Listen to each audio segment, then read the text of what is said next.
మీ business ఏదైనా మీ ఊర్లో promotion చేయాలంటే అది సుమన్ టీవీతోనే సాధ్యం. ఇప్పుడే సంప్రదించండి. కాపీలు కొట్టకపోతే డిఈఓలు, డిప్యూటీ డిఈఓలు, లేకపోతే స్క్వాడ్లు, లేకపోతే డిపార్ట్మెంట్ ఆఫీసర్లు టిప్పర్లతో పెట్టిస్తాం, చంపేస్తామని మాట్లాడడం ఎంతవరకు సమంజసమో, అది ఏ విధమైన విద్యకు దారి తీస్తుందో అర్థం చేసుకోవాలి.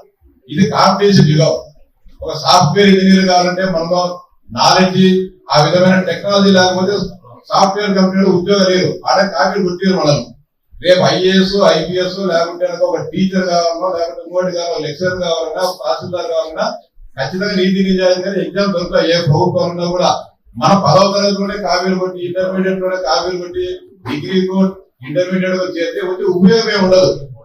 దానివల్ల మన టైం వేస్ట్. మన 10వ తరగతిలోనే కాపీలు కొట్టాలని ఆలోచన అనుభవాల ద్వారా మన తల్లిదండ్రులు కూడా దాన్ని ప్రోత్సహించినప్పుడు పిల్లలు అదే విధంగా మా స్కూల్లో దండిగా పర్సెంటేజ్ వచ్చింది, మా డిఈఓ ఏమైనా మమ్మల్ని తింటాడేమో, మా ఆర్జేడి మమ్మల్ని తింటాడని చెప్పి ఉపాధ్యాయులు కూడా కాపీ ప్రోత్సహించడం అనేది మీకు సవినయంగా విజ్ఞప్తి చేస్తానా. అంతేకాకుండా ప్రైవేట్ విద్యా సంస్థలు ఈ వేల రూపాయలు ఫీజులు కట్టి పేపర్ అవుట్ చేసుకొని మళ్ళీ వాళ్ళ పిల్లలతో కాపీలు కొట్టించే ఆ పాఠశాల ఎందుకు చదవాలి? కాపీలు కొట్టించే దానికి ప్రభుత్వ పాఠశాల అయితేనే దాని బదులు వేరే దాంట్లో ప్రైవేట్ గా మనం రాసుకోవచ్చు. ఇంటికాడ కూర్చొని వేరే పని చేసుకుంటా. కాబట్టి మీకు మీ ఫ్రెండ్స్ కానీ మీరు చెప్పండి, ప్రభుత్వ పాఠశాలలోనే చేరమని చెప్పి మీరు 10వ తరగతిలోనూ 9th క్లాస్ లో వాళ్ళు పైకి వచ్చి ఉంటారు. ఖచ్చితంగా ఇక్కడనే అన్ని సౌకర్యాలు దాంట్లో బ్రహ్మాండంగా చదివే బిఏ చదివిన 10th క్లాస్ చదివిన దాంట్లో పాఠాలు చెప్తున్నారు.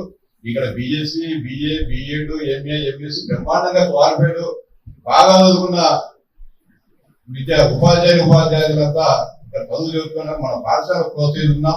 ప్రభుత్వం కూడా అన్ని రకాలుగా ప్రోత్సహిస్తారని చెప్పి మీరు కూడా మీ జూనియర్స్ చెప్పాల్సిన అవసరం ఉంది. ఇక్కడ ఉండే అందరం కూడా, నేను కానీ ఇక్కడ ఉండే అందరూ ఉపాధ్యాయులు అందరం కూడా ప్రభుత్వ పాఠశాల చదువుకునే ఈ స్థాయికి వచ్చినాయి. ఒక్కొక్క వృత్తిలో స్థిరపడడం జరిగింది. కాబట్టి ప్రభుత్వ పాఠశాలలు ఎప్పటికైనా కూడా ఉన్నతమైన విషయాన్ని మీరు కూడా గుర్తించుకొని ఖచ్చితంగా మీకు తెలిసిన వాళ్ళందరినీ కూడా 1వ తరగతి నుంచి ఇంజనీరింగ్ అని ఎంత చదువుకున్నా సరే బ్రహ్మాండంగా పెద్ద చదువులు ఉంటే కడపలో యూనివర్సిటీ ఉంది, అనంతపురంలో యూనివర్సిటీ ఉంది, కర్నూలు ఉంది, రాయలసీమ అన్ని జిల్లాలో యూనివర్సిటీ ఉంది. ఎంత చదువు కావాల్సినా కూడా ప్రభుత్వం అన్ని సౌకర్యాలు ఈరోజు కల్పిస్తా ఉంది. ఏంజల్ ప్రణీత అనే అమ్మాయి సిఇసి గ్రూప్ లో 1625 మార్కులు సాధించడం. ఏమన్నా ఈ అమ్మాయి బైపీసీలో 695 మార్కులు సాధించి మీరిద్దరిని కూడా మనస్ఫూర్తిగా అభినందిస్తూ ఈ కళాశాలలో ఇంకా మరికొంతగా ఇప్పుడు 50 మంది మాత్రమే ఉండడం జరిగింది.